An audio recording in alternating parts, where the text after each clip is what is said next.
해상 관광 케이블카 부산은 신분이 원하는가? 그렇습니다. 우리나라는 유난히 숫자에 많이 좀 민감하다. 그리고 부산하면은 뭐가 떠오릅니까? 라고 물었을 때 돼지국밥을 이야기합니다. 부산 밀면을 이야기합니다. 그리고 국제시장을 이야기합니다. 많은 시사점을 주는 사진들이 아닌가라는 생각입니다. 부산 시민에게 바다란 무엇인가? 2019년도 올해 1월에 부산 미래산 조사 결과입니다. 지금까지는 계속해서 해양이 1위를 차지했는데 올해 시민들이 관광도시다라고 이렇게 응답을 했습니다. 관광이 해양을 제치고 1위를 차지했습니다. 그러나 이것은 중요한 것은 아닙니다. 왜? 해양과 관광은 항상 같이 다니기 때문입니다. 그래서 결국 퍼센테이지를 보면은 2019년도에 해양과 관광이 부산의 미래산이다라고 이야기하는 퍼센테이지가 거의 70%입니다. 관광 마이스 전문가 200명에게 물어봤는데 부산은 관광 자원은 진짜 다양하게 많다. 그런데 부산의 문화관광 상품의 기념품의 다양성을 물어봤습니다. 현저하게 없다라고 대답했습니다. 부산에는 갑자기가 6천억 이상을 투입을 해서 발벗고 나서서 해상 케이블카를 건설하겠다고 해도 어떤 그런 논의조차 하지 못하는 그런 현재 실정이다라는 것이죠. 해상 케이블카 도입은 투자자의 어떤 입장이 아닙니다. 부산시청 홈페이지에 보시면 OK 1번가에서 많은 어떤 그런 시민들이 해상 케이블카 도입과 개통에 대해서 많은 의견들을 내놓고 있는 실정입니다. 현재는 무엇일까요? 나띵이라는 것이죠. 아무것도 없습니다. 현재뿐만 아니라 지난 어떤 그런 과거 오랜 시간부터 지금까지 부산에는 뭔가 좀 이렇게 진척된 어떤 관광 부분에 있어서 우리 부산 시민들을 정말 속 시원하게 해줄 수 있는 그런 한방들이 없었다라고 볼 수 있습니다. 부산 관광의 어떤 그런 실체, 크루즈, 많은 어떤 그런 국제 크루즈들이 부산을 찾고 있습니다. 부산 마이스, MICE 중에서 인센티브 투어 대부분이 크루즈를 타고 부산을 가고 부산 관광의 어떤 그런 실체, 크루즈, 많은 어떤 그런 국제 크루즈들이 부산을 찾고 있습니다. 부산 마이스, MICE 중에서 인센티브 투어 대부분이 크루즈를 타고 부산을 방문하고 있습니다. 아침 10시에 내립니다. 아침 10시에 내려가지고 국제시장 한번 둘러보고 제가 직접 봤습니다. 뭘 봤냐? 남포동에서 크루즈 관광객을 안내하는 가이드가 이렇게 하더라고요. 자, 용두산 타워 봤지? 갑시다. 직접 봤습니다. 그렇다고 해서 그분이 부산 가이드라는 가이드라고 제가 말씀드린 아닙니다. 많은 서울 가이드님들이 이제 그 부산에 내려와서 실제로 관광을 가이드를 하는 경우가 많습니다. 그러고 난 다음에 센텀백화점에 가서 쇼핑하고 오후 5시까지는 배로 돌아와야 됩니다. 7시간 정도가 있습니다. 중간에 1시간 밥 먹는다 치면 부산 관광을 할 수 있는 시간은 거의 4시간, 5시간밖에 없다는 것이죠. 마이스도 마찬가지입니다. 우리 부산 마이스 세계 7위 도시입니다. 세계 7위 도시가 정량적으로 더 올라가기 위해서는 뭐가 있어야 되냐? 직항 노선이 있어야 됩니다. 어디서 오는 직항 노선이 있어야 되냐? 북미하고 유럽에서 오는 직항 노선이 있어야 됩니다. 백스포 부산 마이스 세계 7위를 하는데 정말 견인 역할을 했습니다. 면적은 세계 100위권 밖입니다. 그럼에도 세계 마이스 7위 도시. 정말 좀 대단한 어떤 그런 성과다라고 볼 수 있습니다. 규모도 어필하는 중국 관광, 작지만 오감을 작업하는 일본 관광, 이 사이에서 규모도 작고 감성 자극도 부족한 우리 한국 관광. 부산 관광하느니 차라리 갑자기 동남아로 가겠다고 배낭사는 여행객들이 많다는 걸 여러분들 다 아실 겁니다. 케이블카와 관련해가지고 성공한 케이스를 보면은 여수 같은 경우는 대학생이 배낭여행하고 싶은 곳 1위로 도약을 했습니다. 한국 국민이 좋아하는 여행지 3위로 선정이 됐고 지금 많은 어떤 그런 공중파에서 여수 관광이 소개가 되고 있습니다. 통영입니다. 통영은 이제 국민 케이블카로 불려지고 있습니다. 통영은 이미 저만치 앞으로 나갔습니다. 통영 케이블카 개장 11주년 이제 기념 행사를 하고 있습니다. 이 기사가 3일 전에 국제신문에 난 기사입니다. 자, 가까운 일본 한번 보겠습니다. 일본의 아베는 제가 생각합니다. 부산을 정말 기억되고 싶은 그런 도시로 남고 싶습니다. 기억되기 위해서는 제가 앞에 말씀드린 것처럼 뭔가가 있어야 된다는 것입니다.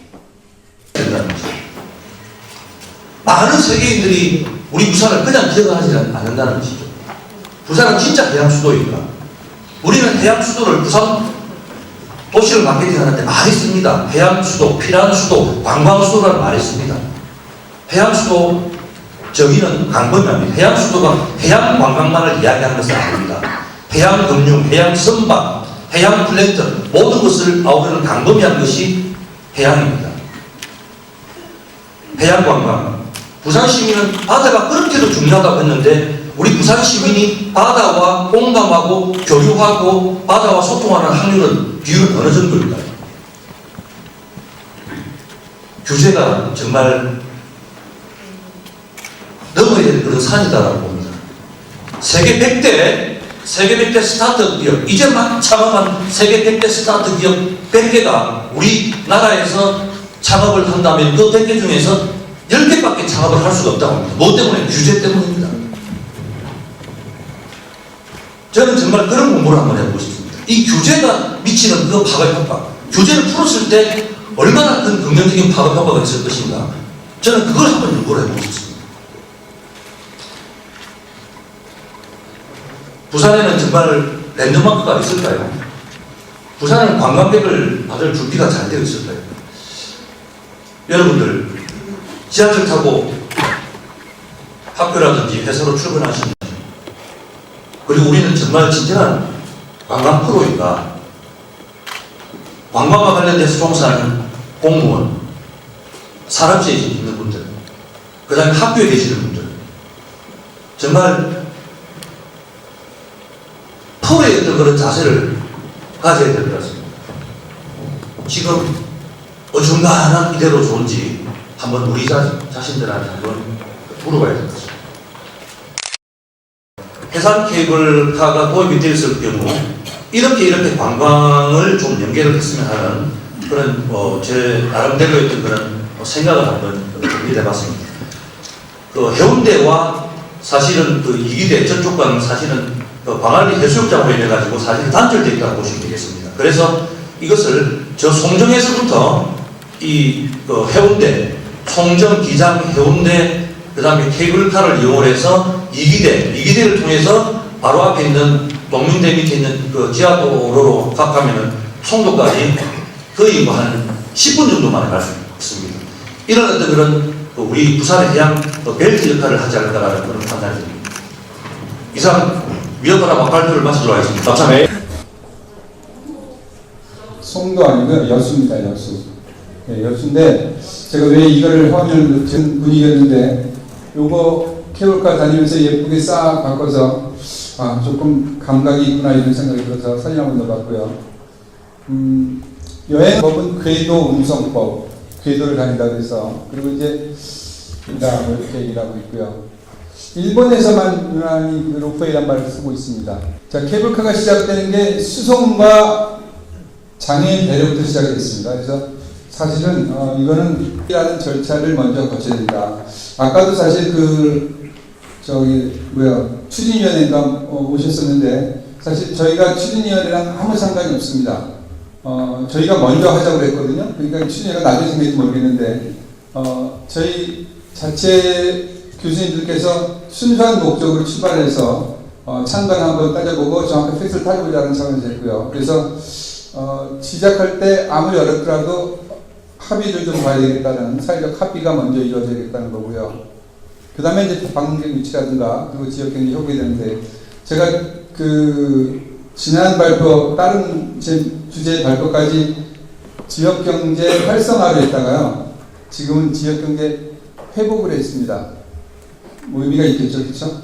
네, 아주 상당히 어렵습니다. 그러니까 반대를 하려면 지역 경제를 살릴 수 있는 다른 대안을 얘기하고 반대하고 이걸 찬성하는 사람들은 확실하게 지역 경제 얼마큼 이바지하고 화구가 나온다를 얘기하고 해야 되지 않겠나라는 생각을 해봅니다.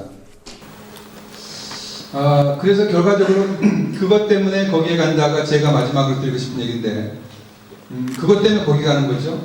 그렇죠. 마이애미에는 크루즈 타러 가고 송도에 요새 땅값이 많이 올랐다던데 케이블카 타러 가고 디즈니랜드 NIM에는 디즈니랜드 가고 그래서 그것이 사람들을 유인해오는 촉매제 역할을 한다면 결과적으로 지역을 새롭게 이렇게 일깨울 수 있는 제가 짧게 전라도 얘기를 좀 하면 경상도 쪽보다 전라도가 훨씬 어렵습니다. 그래서 축제를 해도 정말 열심히 해요. 그래서 실제 최우수 축제나 이런 축제들이 경상도보다 전라도가 훨씬 많은데 그렇게 많다고만 말씀드릴게요. 네, 그래서 자 마지막으로 시사점입니다. 한 4, 5년 전부터 특별하게 더 타거나 실제 체험을 하거나 이런 것들이 늘어나고 있고요. 특수목적 관광이라고 하는. 그런데 이 특수목적 관광이나 체험 관광의 문제점이 뭐냐면 적은 인원을 하기 때문에 수익이 잘 안 난다는 거죠. 그런 데서 아주 큰 역할을 하는 게 케이블카다 이렇게 볼 수 있고요. 그래서 관광 인프라는 자체가 수익 모델이 될 수 있지만 관광 목적지를 재생시키는 중심축이다. 번지 점프를 해운대에 하려고 했다가 안 된 이유가 뭐냐면 한 명 떨어뜨리는데 10분 걸린답니다. 그러면 이제 쭉 계산해보면 하루에 30명 떨어뜨리면 끝나잖아요. 그렇죠? 그렇게 해서 수익을 따져봤더니 30명이 넘게 걸려요. 그래서 결국에 이제 그 수익 모델이 안 나와서 포기했는데 케이블카는 그거랑 다르죠. 지금 40 몇 개가 쭉 계속 돌아가고 있으니까 수익 자체가 엄청나게 차이가 난다고 볼 수 있고요. 그 다음에 어떤 분들은 호텔 더 지어도 부산에 더 지어도 나중에 모자랄 것이다 그러는데 현재 비즈니스 호텔이 너무 빨리 증가해서 상당히 어려움이 있습니다. 그래서 관광객들을 유치할 수 있는 케이블카를 한번 진지하게 검토해보는 것이 필요하다 이렇게 말씀을 드릴 수가 있습니다. 이상 마치겠습니다. 고맙습니다. 네, 여러분 교육 전략과 재무관리 다시 말하면 어떤 가치 투자에 대한 방향으로 주로 강의를 합니다. 케이블카가 2,000여 개가 넘습니다. 그 숫자로 보면 그렇고요. 그래서 가장 아름답다는 융프라우 케이블카가 지금 현재 저지 꼭대기 위에서도 지금 케이블카가 연결되고 지금 사실은 저희 여러 가지 갈래 케이블카가 있는데 근데 지금 정상까지도 케이블카 연결되어 있는 상황이 있습니다. 그런 차원에서 부산하면 해운대입니다. 그리고 해운대의 연결선상으로 우리가 동네가 있습니다. 동네에는 다양한 어떤 관광지들이 있습니다. 동네 성이라든가 동원, 향교, 온천, 자수영, 연산부분, 전통시장들 볼 것들이 굉장히 클러스터로 구성되어 있어요. 이것들을 연결하기 위해서는 우리가 이런 것들을 연결하는 중간선에서 케이블카가 중요한 역할을 한다라는 말씀을 드리고 싶습니다. 그래서 케이블카 차별화 전략은 기에 언급된 이 각각의 핵심 관광지를 연결해 줄 수 있는 그래서 해운대와 이기대까지 어떤 해운대와 동네 이기대까지 어떤 동선을 연결할 수 있는 케이블카의 역할은 매우 중요하다. 그래서 이 케이블카를 가능하면 차별화를 두어서 잘 시설할 수 있도록 그렇게 우리가 준비해야 되지 않겠나 하는 처음으로 몇 가지 안을 제시합니다. 추천 노선은요, 이기대에서 지금 동백섬까지. 근데 여기서 중요한 것은 이 스카이라인을 잘 지켜야 되기 때문에 어떤 광안대교와 일직선상으로 선이 이렇게 보기 싫지 않게 갈 수 있도록 했으면 좋겠다는 안이고요. 그 다음에 케이블카 부분도 그 첨단 케이블카로 가능하면 바닥이 보일 수 있는 첨단 케이블카로 가는 게 한 컨셉이 맞다고 생각을 하고 있고요.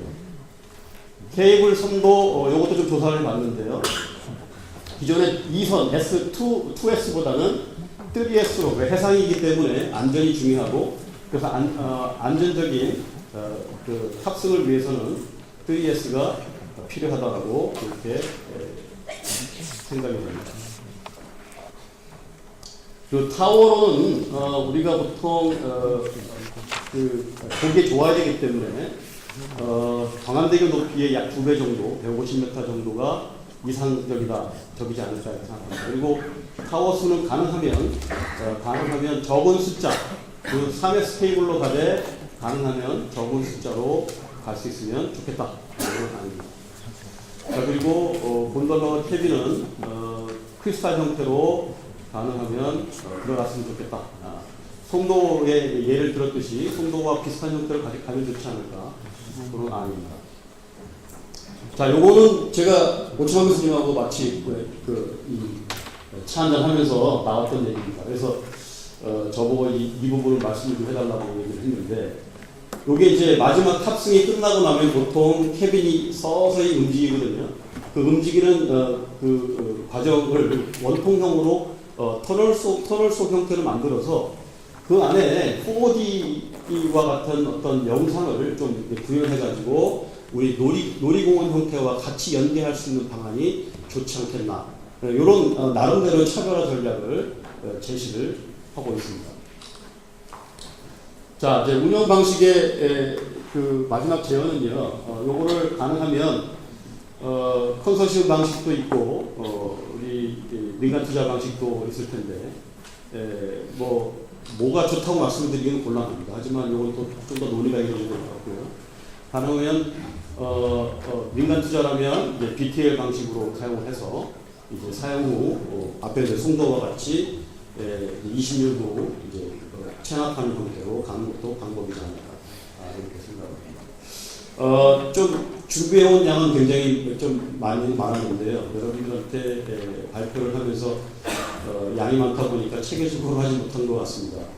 하지만 내용에 있는 유인물을 좀 참고하시면서 그것을 전략적 실행을 통해서 제대로 이루어질 수 있도록 하는 것은 굉장히 중요합니다. 여러 가지 말을 많이 하는 것보다는 핵심적인 어떤 이슈를 가지고 그 이슈에 부산이 가지고 있는 핵심 역량들을 모아서 제대로 된 케이블카 사업이 이루어질 수 있기를 바라면서 오늘 마지막으로 인사를 드리겠습니다. 감사합니다. 박수 부탁드리겠습니다. 아주 중요한 발표인 것 같습니다. 여러분, 좋은 발표 박수로 맞이하겠습니다. 과연 교통 문제는 얼마나 영향을 미치고 문제가 발생해서 관광에 문제가 된다 그러면 그건 안 해도 되는 거겠죠. 하지 말아야 되는 게 되겠죠. 그래서 교통 문제에 대해서 좀 발표를 해달라고 해서 이렇게 오늘 참석하게 됩니다. 교통 현황부터 먼저 보겠습니다. 해운대 지역에 보면 평소 주말에도 차량들이 상당히 많이 밀리고 있습니다. 그런데 이런 교통 상황에서도 여러분들이 해운대 지역을 잘 다니고 있지 않습니까? 그 다음에 이렇게 많이 밀리는 곳에 대규모 개발 사업이라고 많이들 표현을 하는데 그런 것들이 들어왔을 때 또 어떤 문제가 될 것인가 하는 부분을 좀 고민하게 됐습니다.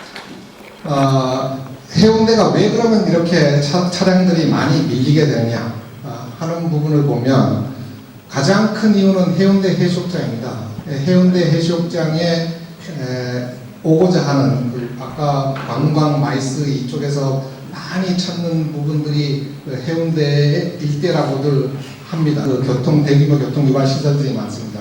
그리고 또 이런 행사 같은 것도 많고요. 그래서 각종 행사들을 하는 데 있어서 차량들이 주로 어떤 아이템으로 올 때는 차량들이 오는 거지만 관광으로 올 때는 주로 외지 사람들이 많이 오게 됩니다. 그래서 관광하고 일반 교통하고는 조금 분리되어야 되는데 우선 케이블카가 주제이기 때문에 케이블카 위주로 좀 고민을 해보면 케이블카가 과연 어떤 역할을 할 것인가 하는 부분에 있어서는 기존 타도식 케이블카의 교통 특성하고 지금 우리가 얘기하고 있는 그 해상 케이블카의 교통 특성이 어떤가를 먼저 파악해 보는 것도 중요하지 않을까 생각합니다. 대부분의 그 케이블카들은 왕복 교통입니다. 그러니까 밑에서 차를 세우고 갔다가 다시 돌아오는 그런 형태의 그 교통 특성을 갖고 있는데, 해운대 관광 케이블카의 그 특성을 조금 더 자세히 보면 편도로도 얼마든지 운영을 할 수가 있고, 또 편도로 가서 다른 관광을 하고 그 다음에 다른 목적지로도 갈 수가 있습니다. 그 다음에 또 하나의 가장 중요한 점의 하나는 만약에 오픈하고 난 뒤에 초창기에는 부산에 계신 분들이 많이 이용을 하겠지만 나중에 점점 시간이 가고 어느 정도 한 텀이 돌고 나면 그 다음엔 주로 그 이용객들이 외지에 있는 분들이 될 겁니다. 그 객지에 외지에서 온 분들이 관광을 목적으로 왔는데 케이블카만을 목적으로 올 수는 없을 거라고 생각됩니다. 대부분. 그래서 결국은 어떤 전체 부산이라는 관광 전체의 관광 목적으로 와서 그 중에 한 아이템으로서 케이블카를 이용할 가능성이 훨씬 더 많이 되겠죠. 그래서 우리가 이제 교통에서는 이런 부분을 이제 중복 통행이라고 하는데 어떤 특정 한 가지 목적을 갖고 와서 그것을 즐기고 가는 것이 아니라 다른 토탈 목적을 갖고 와가지고 하나의 수단으로서 하나의 어떤 한 포인트로서 이용을 할 수가 있겠습니다. 그래서 뭐 어떤 뭐 관광 아이템이 되겠지만 거기서 또 어떤 시스템으로 연결시킬 수 있다 그러니까 예를 들어서 뭐 시티 투어 버스랑 연결한다든가 아니면 그 관광객들을 한쪽으로 받아서 그 다음에 그 한쪽으로 또 내보내는 그런 형태도 쓸 수가 있고요. 이렇게 한다 그러면 그 어떤 교통에 대한 해결책을 만들고자 하면 얼마든지 해결할 수 있다라고 저는 생각할 수가 있습니다. 그 다음에 부산발전연구원에서 부산의 케이블카를 만들었을 때 얼마만큼 이용 인구들이 나올 것인가 하는 것을 예측한 게 있습니다. 약 한 400만 명 정도 1년에 예측을 했는데 이걸 조금 더 따져보면 아까 제가 말씀드린 것처럼 한 가지 목적만 왔다 그러면 380만, 400만 정도 되겠지만 결국은 중복 이용되기 때문에 순수 신규 이용자라고 볼 수 있겠죠. 이런 케이블카가 하나 생김으로써 추가로 유입되는 인구를 보면 한 100만 명 정도라고 볼 수가 있을 것 같습니다. 그것을 이제 휴가철과 비휴가철로 나눠서 대수를 파악해 보면 약 일요일 기준으로 15,000에서 한 2만 명 정도, 2만 대 정도. 이 대수는 사실은 아주 피크의 경우가 있고 그 피크라는 거는 전체 1년 중에서 사실 며칠 되지 않습니다. 뭐 이런 대수를 처리하기 위해서는 또 어떤 노력들을 해야 되는가 하는 부분들이 나오는데 뭐 각종 수요라든가 대중교통이라든가 그 다음에 좀 더 세밀하게 들어가서 각 시설의 주차의 규모라든가 뭐 이런 부분들이 또 나타날 수가 있겠죠. 그 다음에 또 어떤 시설을 중심으로 어떻게 처리를 할 것인가 하는 부분까지도 남을 수가 있겠습니다.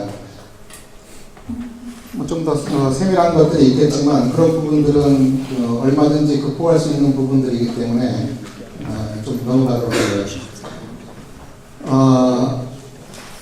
이런 조금 세분화해서 나눠보면 기존 아주 혼자관 지역에 또 새로운 시설에 들어갔을 때 어떻게 할 것인가 하는 부분이 현재 서비스 수준을 유지하도록 할 수 있는 방법들이 있습니다. 그 다음에 사업지 주변에 교통 처리를 어떻게 할 것인가 하는 부분, 그 다음에 우리가 교통에서 좀 문제가 되는 부분들이 좀 많은 것들이 대형 버스들에 대한 처리들이 좀 상당히 많이 필요로 합니다. 그래서 대형 버스들은 해운대 쪽보다는 이게 쪽이 더 훨씬 더 처리할 수 있는 스페이스가 있기 때문에 그런 부분 쪽으로 이동을 하면 되겠고요. 그 다음에 어떤 그 특수한 철에는 거기에 맞는 통행 체계를 별도로 또 수립을 하는 그런 방안을 좀 써야 될 거고요. 평형을 유지하게 됩니다. 이게 이제 그래서 이제 이런 부분을 갖고 그 교통에서는 많은 시뮬레이션을 거쳐가지고 새로 개발할 곳, 새로 뚫어야 할 곳, 만들어야 할 정책 방향 이런 것들을 찾게 됩니다. 그 다음에 생물이라고 하는데 이 생물이라는 의미는 교통의 행태가 너무 다양합니다. 경제의 이론에도 따를 수가 있죠. 예를 들어서 기름값이 오르면 차량 대수가 줄어들고 비가 오면 차량 대수가 늘어납니다. 그 다음에 아주 쾌청하면 날씨가 연관돼서 쾌청하면 레저 수요는 늘어나고 나머지 수요는 또 평상시와 같겠죠. 이런 식으로 이제 생물이라고 표현할 수가 있고요. 그 다음에 역설적인 경우가 상당히 많이 있습니다. 예를 들어서 어떤 대규모 시설을 만들었는데 주차장을 하나도 안 만들면 큰일 날 것 같지만 오히려 더 원활해질 수도 있습니다. 물론 이제 그렇게 할 필요는 없겠지만 역설적인 경우도 상당히 많이 있다라고 볼 수가 있고요.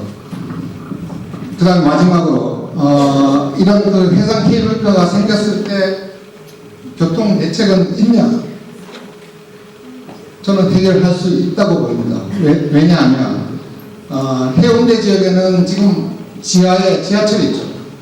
지상에는 그 BRT를 해서 버스, 중앙버스 열차로가 있습니다. 꼭 승용차로만 올 필요가 없습니다. 그러니까 또 해상에는 광안대교 같은 다리로 건널 수 있는 시설이 있고 더불어서 하늘을 날아서 넘어갈 수 있는 케이블카가 있다라고 하면 그 교통 문제가 꼭 문제가 되겠습니까? 어디? 그런 의미에서 교통 문제는 언제든지 수단이 돼야지 목적이 되면 안 된다고 생각을 합니다. 어떤 큰 사업을 하기 위해서 교통 문제를 해결하도록 뒷받침이 돼줘야 되는 거지 그 원인 자체를 부정하는 것은 맞지 않지 않을까 그렇게 생각합니다. 그렇다고 이제 해운대 쪽에서는 뭐 다른 그 노력을 안 하느냐? 공공에서도 많은 노력을 합니다. 뭐 보시는 자료겠지만 뭐 대규모 개발 사업들 이런 사업들을 구상도 하고 또 앞으로 이런 것들이 구상에 지나서 앞으로 또 오픈도 하고 또 많은 그 교통의 인프라들을 구축하는 노력도 하게 됩니다. 물론 이번 시설 같은 데에서는 지역적으로 그 시설에 맞는 규모의 어떤 노력도 해야 되지만 시 전반적인 노력도 더불어서 이루어진다라고 볼 수가 있겠습니다. 아까도 말씀드렸지만 부산에는 해운대에는 지하도 그 다음에 지상에도 하늘과 바다에도 다 움직일 수 있는 그런 그 시설이 들어온다 그러면 교통 문제는 충분히 해결된다고 생각합니다. 예, 이상입니다.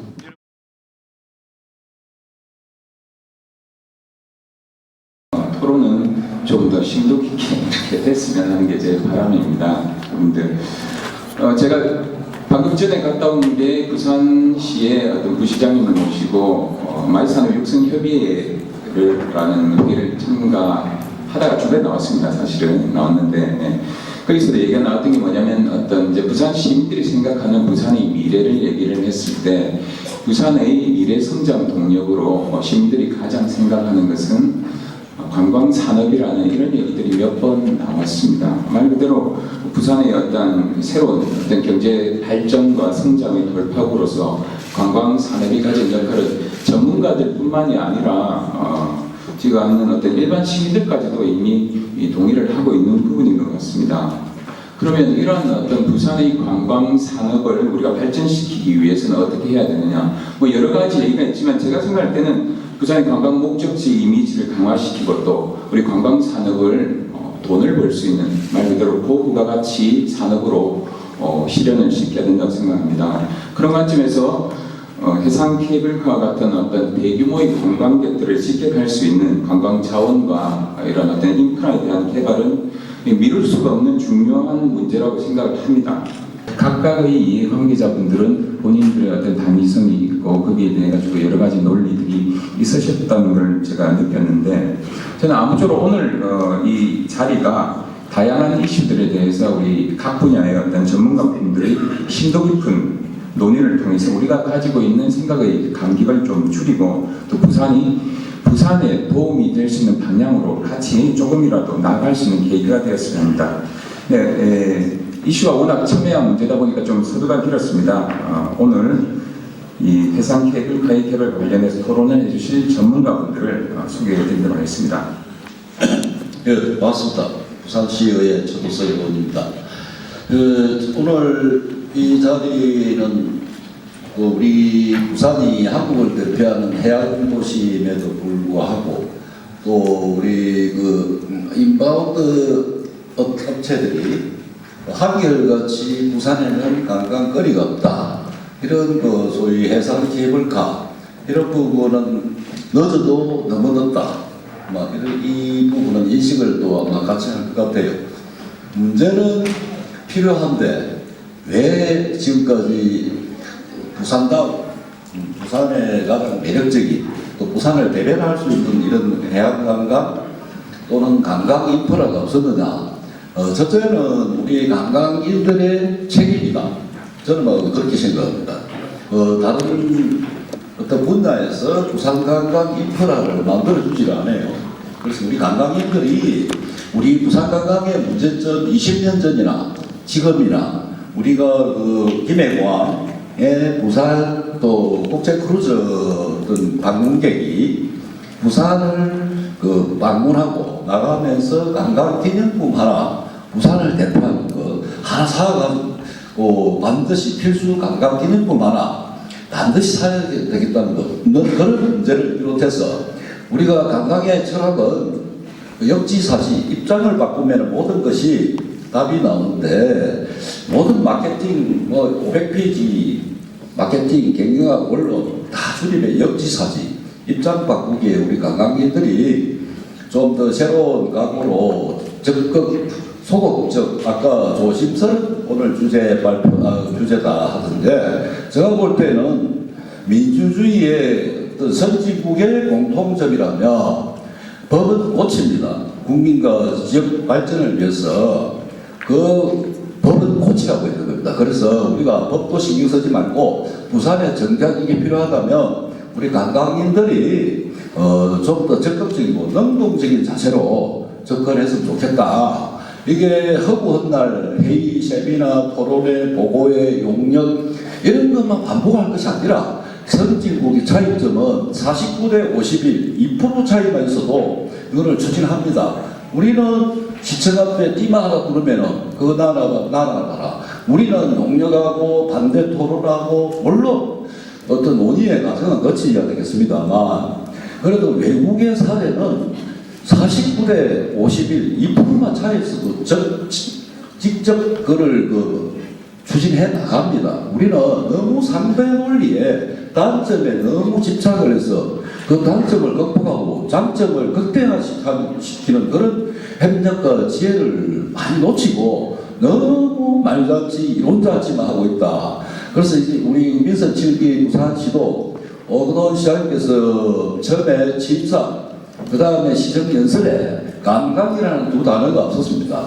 그렇지만 그 중에 새로운 시각으로 접근해서 지금은 오그돈 시장님께서도 관광에 대한 인식을 완전히 바꾸고 행정의 진초기와 다르게 그 관광에 대한 정책적 에너지를 투입하고 있습니다.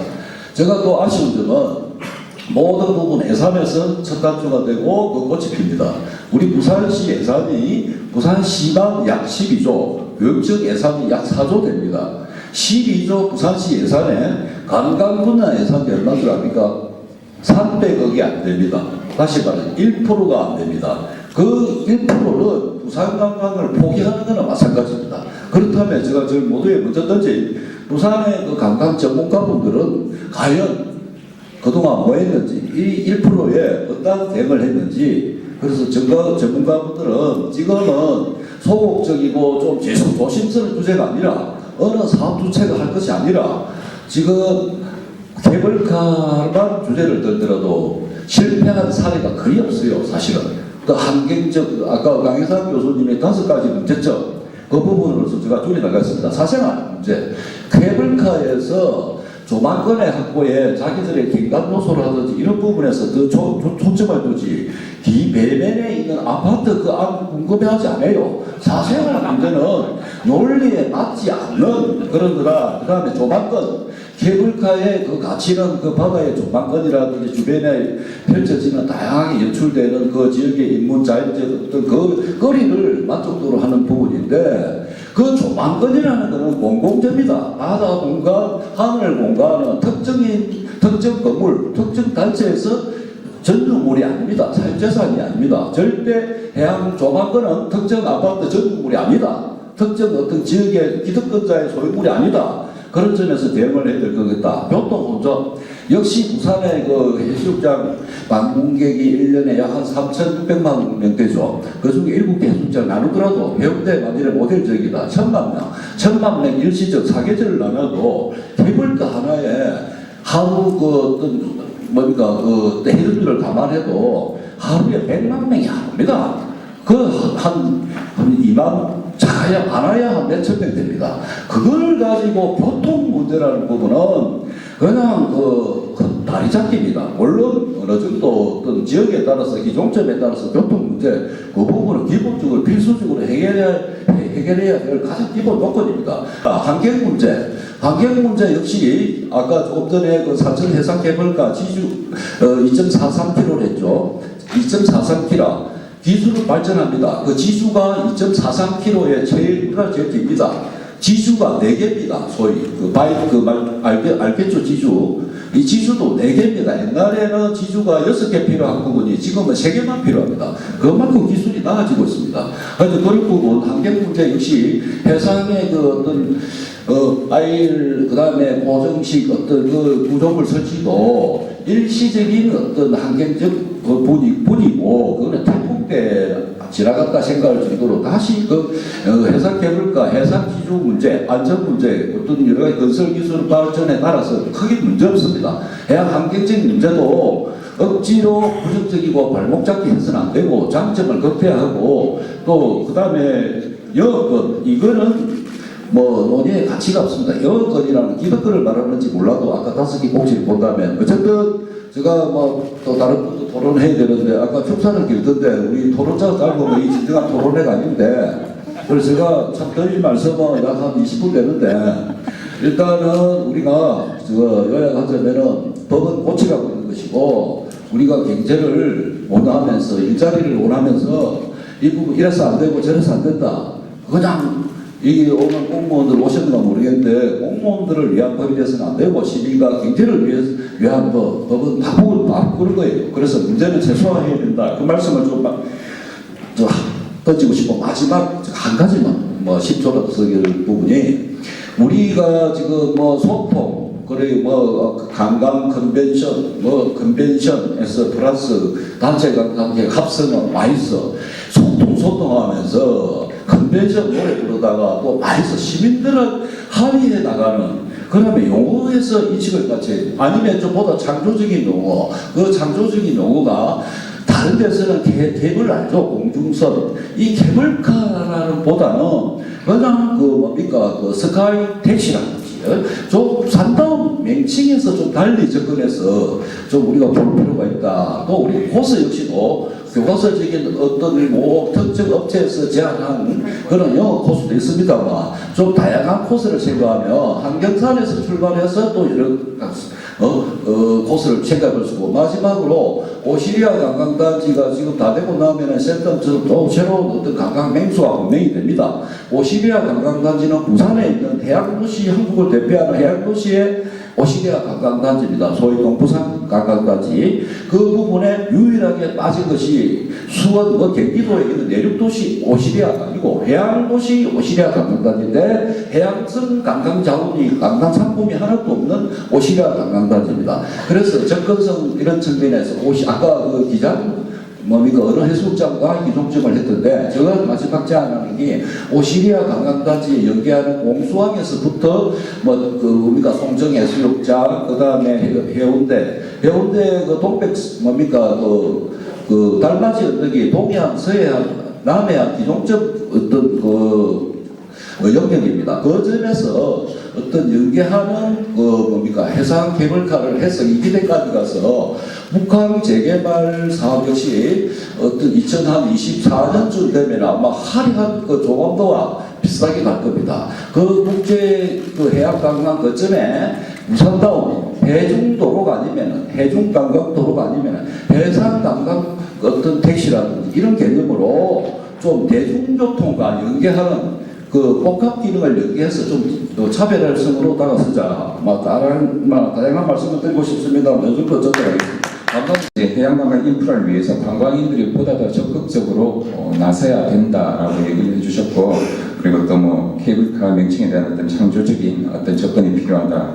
그리고 뭐 오시리아 관광단지의 해양성의 추가까지 말씀을 해주셨습니다. 네, 다음 제가 있는 데가 동명당인데요. 남구에 있습니다. 어느 날 갑자기 저희 학교 앞에 보니까 해상 케이블카를 빨리 설치하자 이래가지고 플래카드가 붙어져 있더라고요. 좀 그러다 보니까 많은 학생들이 거기에 대해 좀 관심을 좀 갖기 시작을 하고, 또 그리고 제가 관광을 전공하다 보니까 동료 교수들도 물어보는 거예요.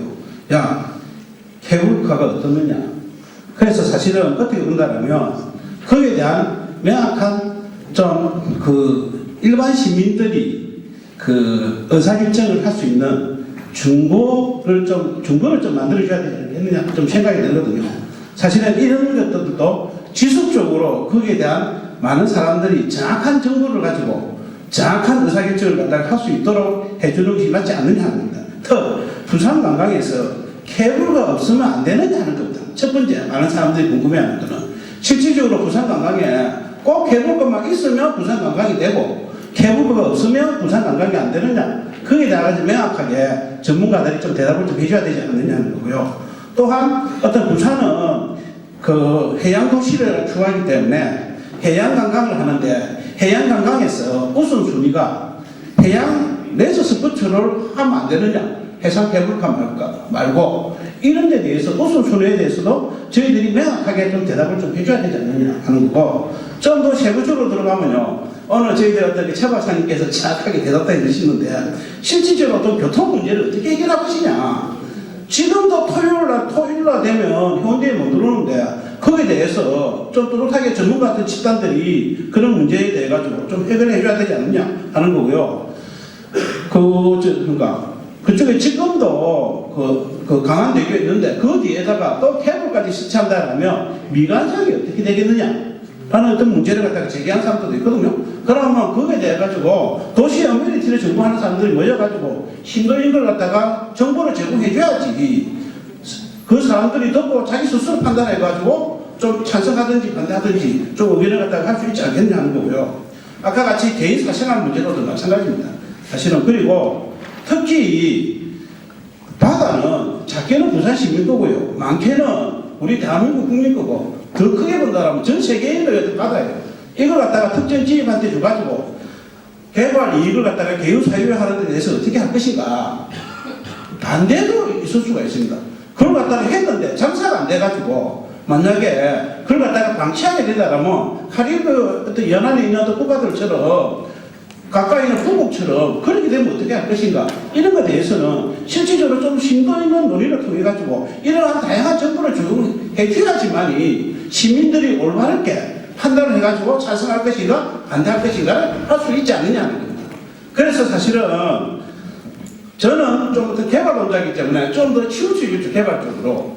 그러면 반대하는 사람들도 좀 와가지고 이것을 요목조목하게 반대하는 어떤 이유를 해가지고 그래서 서로 모여가지고 의논해가지고 실질적으로 좀 의사결정을 갖다가 하는 것이 좀 저는 바람직하지 않느냐. 그래서 이런 공청회는 아니지만 다양한 각계 학생들의 사람들이 모여가지고 토론도 쳐가고 최 박사님이 이제 토론 됐다 그만하자 이렇게 할 정도인데 좀 밀도 있게 좀 저는 할 필요성이 좀 있지 않겠느냐 좀 어떻게 생각이 좀 어떻게 들거든요. 그리고 해상 케이블카가 아까 같이 패러다임을 좀 바꾸자 그랬는데 전적으로 동의합니다. 왜냐하면 우리가 진짜 어떻게 그 사례 드는 것 같은 경우에도 전부 다 케이블카라면 관광점 같지만 하거든요. 그런데 실질적으로 볼리비아 같은 경우에는 그 어쩌신가 6개 노선을 가지고요. 전부 교통으로 어떻게 실시합니다. 연간 1억 명 이상이 볼리비아에서는 케이블을 통해 가지고 교통수단으로서 사용하거든요. 그렇다면 실질적으로 해운대에 상당하게 교통이 문제가 되는데 오히려 역으로 그런 교통 문제를 갖다가 케이블카가 해소할 수 있다는 접근으로 패러다임을 바꿔야 된답니다. 왜냐하면 우리가 아까 전에 복합 리조트 이야기하시던데 복합 리조트의 코어가 카지노라고 생각하시잖아요. 그런데 실질적으로 두바이 같은 경우에는 그 블루워터 두바이 같은 경우 카지노 없이 복합 리조트를 하고 있거든요. 그렇다면 기존에 우리가 가지고 있던 어떤 패러다임들 아까 같이 케이블카는 관광객일 거야 하는 어떤 문제 이거는 교통의 어떤 대안수단으로서 접근을 한다든지 복합 리조트에서는 카지노가 코어할 것이다 아닌 경우도 있다는 거죠. 사실은 그래서 그렇다면 우리가 가지고 있던 기존의 어떤 사고도 좀 바꿔가지고 접근을 갖다가 하게 된다면 의외로 좀 더 많은 사람들에게 의사결정을 할 수 있는 정보를 제공해가지고 올바른 판단을 하게 된다면 그것이 오히려 우리가 추구하는 것이 더 빠르게 같이 관광을 활성화시키는 어떤 하나의 어트랙션으로서 접근할 수 있지 않겠느냐 그런 생각이 좀 들었습니다. 먼저 이 자리 초대해 너무 감사드립니다. 사실 저는 그 해상 케이블카의 기술적인 전문가도 아니고요. 다만 현재 그 과학기술과 관련해서 정책적인 연구를 하고 있는 사람입니다. 그래서 이 도시에 살고 있는 한 사람으로서 그리고 이제 이 도시에서 살아가면서 해상 케이블카가 우리 부산에 생겼을 때 어떠한 모습으로 보게 될 것인가 라는 그런 전망을 중심으로 말씀을 드리려고 하고 있습니다. 해상 케이블카에서 그 해상이라는 단어를 쓰고 나면 사실 저 개인적으로 많은 인연이 있는데요. 사실 2008년도쯤에 제가 그 남산에 혼자서 좀 놀러 갔다가 원래는 버스를 타고 내려오려고 했는데 굉장히 아름다운 아가씨가 한 명 있어서 뒤에 쫓아갔는데 케이블카를 타고 내려오더라고요. 그래서 같이 타고 내려왔고요. 지금의 제 와이프가 됐습니다. 지금 와이프 저랑 같이 이제 영국으로 같이 박사 유학을 가게 됐는데 이제 프로포즈라는 걸 해야 된다고 하더라고요. 그래서 이제 스위스에 이제 학교가 있어서 같이 데리고 갔는데 거기도 이제 케이블카가 되게 유명하지 않습니까? 그거 타고서 거기서 고백을 해서 이제 결혼을 하게 됐습니다. 여러 가지로 고마운 게 케이블카라고 말씀드릴 수 있을 것 같고요. 제가 볼 때는 그 케이블카에 대한 가치를 크게 한 3가지 정도로 구분할 수 있을 것 같아요. 첫 번째는 개인적인 관점에서 봤을 때 감성적인 가치가 있다고 볼 수 있을 것 같고요. 이거는 이제 사람들이 케이블카를 탐으로써 느끼는 심리적인 느낌이죠. 즐겁다거나 아니면 행복하다거나 하는 그런 부분이 될 수 있을 것 같고요. 이런 부분에 있어서는 이견의 여지는 없을 것 같습니다. 두 번째 가치라는 것은 경제적 가치인데 우리는 흔히 이런 케이블카를 만들었을 때 여기서 얼마큼 수익을 낼 것인가 자체에만 사실 고민하고 있지만 이 케이블카라는 이 기기 자체뿐만 아니라 이 케이블카가 생김으로 인해서 주변의 상권이 발달하고 그리고 우리가 흔히 영세하다고 생각하는 음식업이라든가 도서며 숙박업까지 연동을 시켜서 발전시킬 수 있는 가능성이 충분히 있는 잠재적인 영역이라고 생각을 하고 있습니다. 또 제가 생각하는 세 번째 가치는 환경적인 가치인데 여기서 저는 그 환경이라는 것은 우리가 흔히 생각하는 자연환경만을 의미하는 것은 아니고요. 우리 도시민이 살아가는 우리 주변의 시설물들을 포함한 도시환경을 말씀드리는 건데요. 우리가 흔히 그 자연환경 측면에서 봤을 때는 여러 가지 첨예한 갈등이 있어서 많은 부분에 있어서 여전히 논란의 여지가 있긴 하지만 우리가 살아가는 이 도시의 인프라스트럭처 측면에서 봤을 때는 충분히 환경적인 측면에서도 그 가치가 있다라고 생각을 하고 있습니다. 제가 여러 가지 내용에 대해서 좀 고민을 해봤지만은 아까 그 발표자 분 중에 한 분께서 사회적인 합의에 대한 말씀을 해주셨는데 이 부분이 가장 중요하다고 일단 생각이 들어요. 근데 제가 생각했을 때는 지금까지 우리가 이런 해상 케이블카와 관련해서 뭔가 이렇게 찬성하는 쪽에서 주장을 할 때에는 객관적인 것보다는 주관적인 의견들이 사실 많이 포함이 돼서 목소리를 크게 내려고 하는 경향이 없지 않아 있는 것 같습니다. 근데 이런 합의가 잘 안 이루어지는 원인 중에 하나로 저는 정보가 제대로 공유가 되지 않는, 그러니까 정보의 불균형성에서 나타난다고 생각이 되는데요. 주관적인 부분들도 중요하긴 하지만은 가능한 과학적이고 객관적인 데이터를 모으고 기법들을 통해서 전문가 분들께서 이렇게 이런 그 데이터를 분석한 결과들을 좀 만들어냈으면 생각이 들고, 또 주기적으로 시민사회와 함께 그 내용들을 공유를 할 필요가 있다라고 보고 있습니다. 뭐 쉽지는 않겠지만요. 그래서 가능하다면 이런 합의를 이끌어내기 위해서 부정적인 부분에 대해서도 어느 정도는 인정을 하면서도 이런 부분들을 잘 커버할 수 있는 긍정적인 콘텐츠들을 제공을 하고 공유를 하는 게 중요하지 않을까 그렇게 보고 있습니다. 또 한 가지 말씀드릴 부분은 우리가 흔히 말하고 있는 그 특색이나 참여성에 대한 문제인데요. 이건 되게 일반적인 표현이긴 합니다만, 네, 이 토론에 이제 얘기를 갖고 뭐 크게 고민하는 건 아닙니다. 지금 뭐 크게 이 부분이 예전에 3년, 2, 3년 전이니까 3년 전에 좀 많이 불거다가 좀 조금 이제 반려되고 나서 조금 잠잠한 상황으로 해서 좀 가볍게 사실 좀 왔었습니다. 또 많은 분들이 앞에 앉아 계시고 해서 어떻게 토론할까라는 고민을 좀 해봤었는데요. 아까 발표하신 분들 말씀을 잘 들었으면 잘 들었고, 뭐 기본적으로 부산 관광에 대한 문제나 현안들에 대해서는 다들 기본적으로 공감을 합니다. 개인적으로 부산의 관광하면 뭔가 특별한 것이 많이 좀 뭔가 이렇게 조그만 부분들 많이 있는 것 같아요. 뭔가 조금 더 이제 각인될 수 있는 부분도 필요하지 않는가라는 부분에 대해서는 공감을 하고요.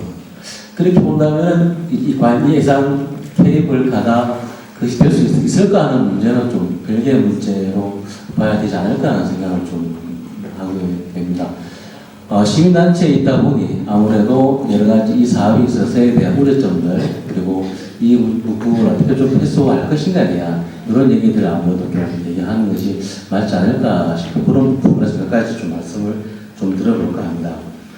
개발은 사실 이제 개발이라는 표현이 상당히 부정적인 의미들이 많이 있습니다. 여러 가지 우리 사회가 우리 기업도 마찬가지로 그 부분 때문에 많은 어떤 그 부작용들이 많이 있었기 때문에 개발에 대한 부작용들은 당연히 있을 수밖에 없어요. 그렇지만은 필요하면은 해야 되겠죠. 우리가 도로를 만들고 터널을 뚫고 또 뭔가 하면 만들게 되는 부분들에 대해서 필요하면은 어느 정도의 어떤 감수할 부분들이 있겠지만, 저는 좋은 개발도 있다고 생각이 들기 때문에 필요하면 만들 수 있다고 좀 보여집니다. 그런데 이제 이 해상 케이블카 부분이 과연 그것이 어느 정도 충족될 수 있을 것인가에 대해서는 사실 좀 불확실합니다. 앞선 두 분의 토론자도 말씀하시는데, 사실 우리가 얘기할 수 있는 토론의 내용들은 상당히 좀 단편적입니다. 몇 년 전에 부관련해서 발표했던 용역을 보면은 물론 그 여러 가지 개발 효과나 이익 이런 부분에서는 많이 좀 긍정적인 부분들이 나와 있지만, 과연 그 발표 자료를 골고루 믿는 분들은 그렇게 많지는 않을 겁니다. 그러다 보니까는 실질적으로 시민사회나 저희들이 좀 요구하고 고민되는 지점을 모르면, 과연 이 사업을 하려고 하는 측에서 얼마만큼은 시민들에게 지역사회와 우리가 구상하고 있는 고민과 내용들을 소통하고 공유하면서 그런 부분에 대한 설득하는 과정을 하고 있는가 부분에 대해서는 저 개인적으로 되게 좀 부족하다는 생각이 많이 들고요. 오히려 시민사회나 아니면 토론 단위에서 이런 토론을 개최해서 같이 얘기하는 정도인데, 지금에서 우리가 할 수 있는 내용들의 정도 갖고는 이 사회에 대해서 좀 더 객관적이고 구체적으로 평가하기는 쉽지 않겠다라는 생각을 좀 저는 가져보게 됩니다. 여러 가지 교통 문제, 환경 문제 말씀을 많이 하시는데요.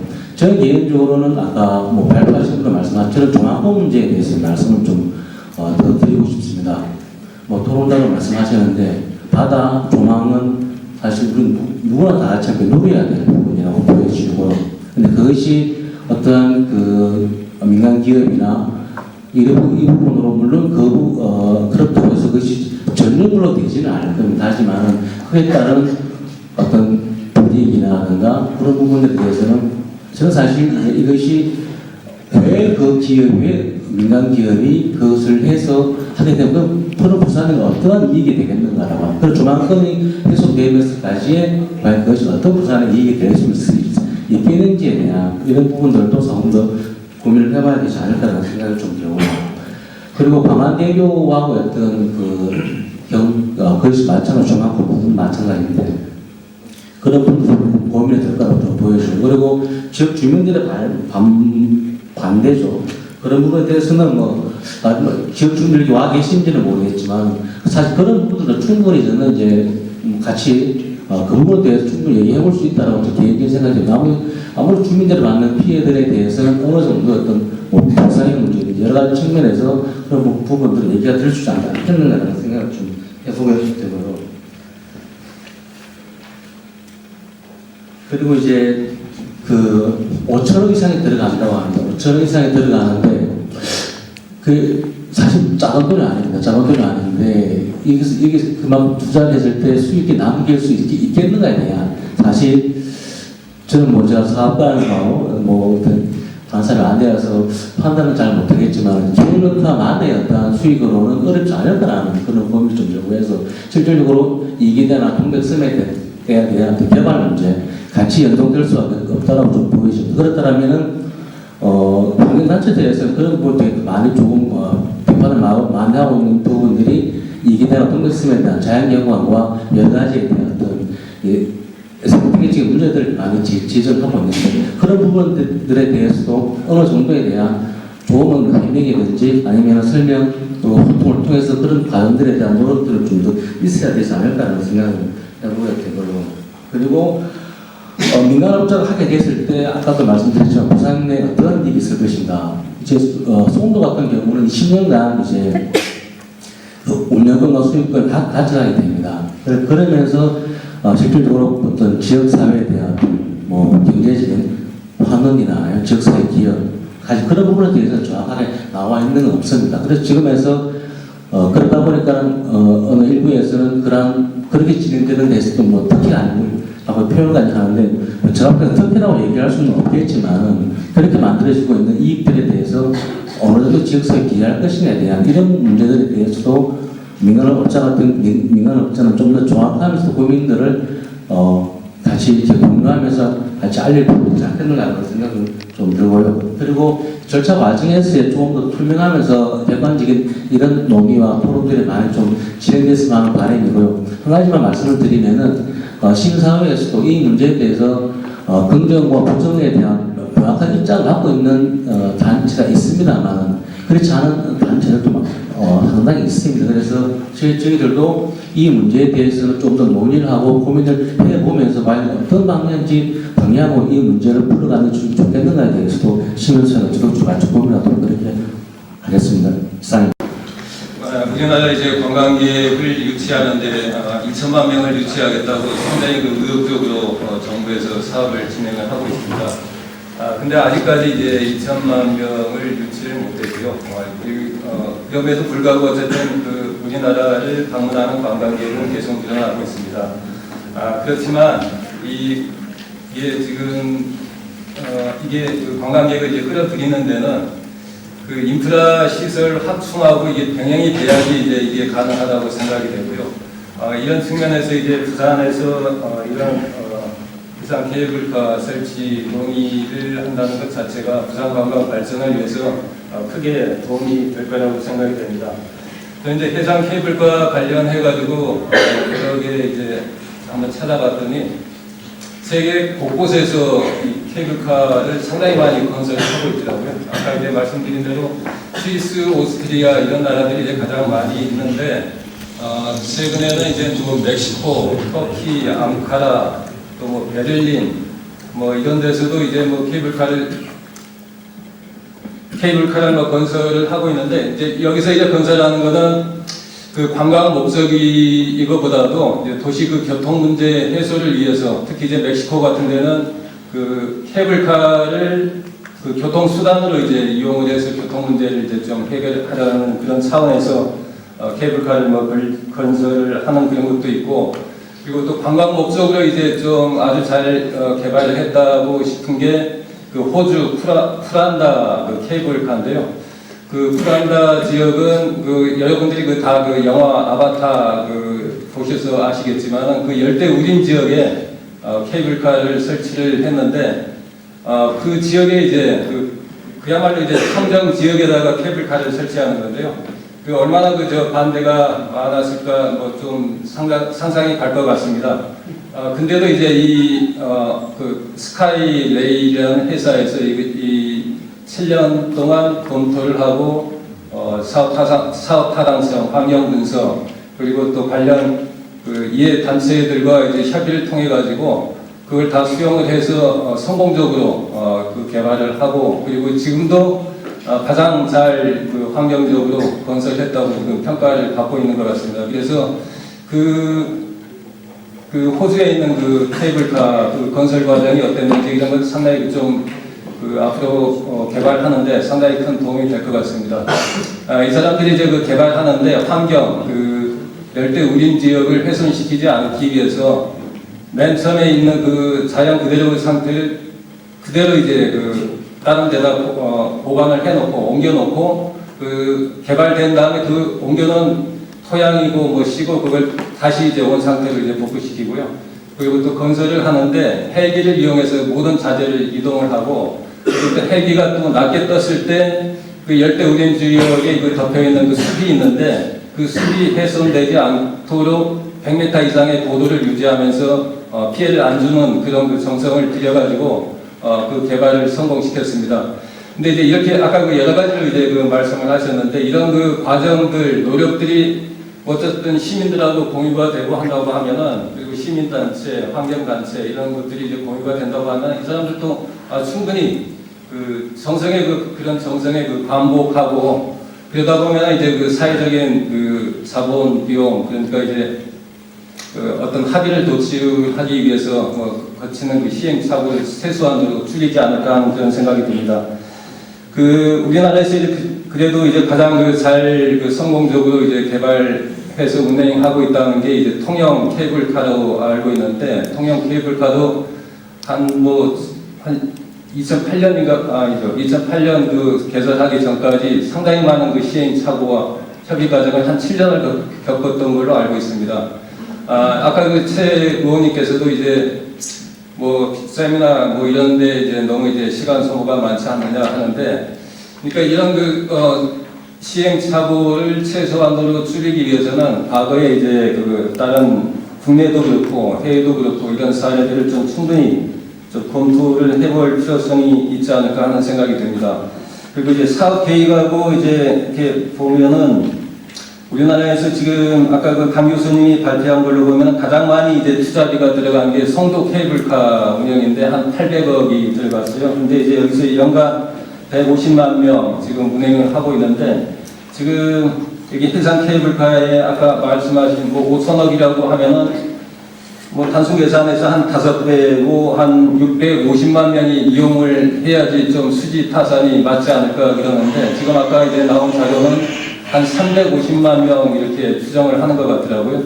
좀 이렇게 했을 때 이제 사업성은 단순 계산했을 때 이 사업성에 좀 문제가 있지는 않는지 좀 검토가 좀 필요할 것 같고요. 그리고 이제 이 검토가 또 필요한 거는 지금 개발을 한다고 하지만은 다음 세대가 개발을 한다고 했을 때 이 케이블카보다 더 멋지게 개발할 수 있는 그것도 염두에 좀 둬야 되지 않을까 싶습니다. 지금 그 단순 계산한 이 수치에 문제가 없으면은 뭐 그냥 이런 문제는 뭐 그래도 좀 약화될 수도 있겠지만은 그게 아니라면은 이런 면에서도 검토할 필요가 있을 것 같고요. 그리고 그 아까 그 저망권 그 문제는 그 어떤 뭐 특정 아파트 그 문제는 아니고 사실은 뭐 여기 부산 시민, 광안리 시민 아니면은 이제 부산 전체 그리고 우리나라 전체 아니면 또 더 나아가서 세계의 그 세계인의 그 저항권이라고 생각을 합니다. 이 사람들이 왔을 때 그 저항권이 아주 멋지게 이제 조성이 돼서 그 감탄이 나오면 괜찮겠지만은 그게 아닌 이제 이런 그 저항이 형성됐을 때는 이게 좀 약간 이제 우려도 될 수가 있는 상황이 되지 않을까 싶고요. 그리고 이제 교통 그 문제는 보통 그 어떤 뭐 백화점이 이제 특히 이제 백화점 같은 데인데 이게 백화점이 들어섬으로 해서 그 근처에 교통이 그 상당히 이제 혼잡하게 되고 그럼에 따라서 보통 그 백화점 같은 경우는 그 교통 유발 부담금을 이제 부담하는 걸로 알고 있습니다. 근데 여기도 어쨌든 뭐 면밀한 수요 추정 그런 거를 기반으로 해서 그런 계획들이 좀 제시가 되고 해서 이제 뭐 좀 약간 이런 우려도 불식시키는 그런 게 필요하지 않을까 싶고요. 김갑수 본부장님은 관광 산업의 인프라가 새로운 수요를 창출하는 도구로 사용될 수 있다. 이게 아마 우리 도한영 국장님께서 말씀하신 부산에 어떤 도움이 되냐에 대한 답변을 해주시려고 말씀하신 것 같고, 그리고 대체적인 친환경 교통 수단으로 케이블카의 개발 사례, 그리고 뭐 사회적 합의가 전제가 돼야 된다라는 얘기를 해주셨고, 그리고 개발 계획과 사업성에 대한 철저한 검토가 필요하다는 얘기를 해주셨습니다. 오늘 이렇게 많이 참석해 주셨는데 정말 이 부산 관광 마인 산업 발전을 위한 포럼에 이렇게 많이 참석해 주시고 위해서 많은 이렇게 고민도 하고.